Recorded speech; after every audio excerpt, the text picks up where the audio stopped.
Alam mo kung ano yung maganda kapag nasa probinsya ka? Yung parang sobrang layo mo sa problema.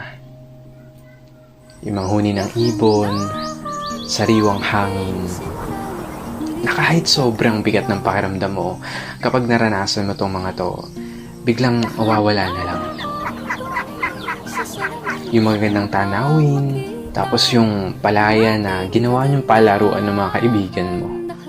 Sarap talagang mumuhay sa probinsya, no? Yung para talagang napakalayo mo sa problema. Yung parang napakalayo mo sa malupit na sistema ng mundo.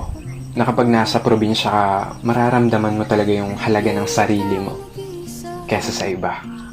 At mapapasabi ka na lang na there's no place like home or like probinsya.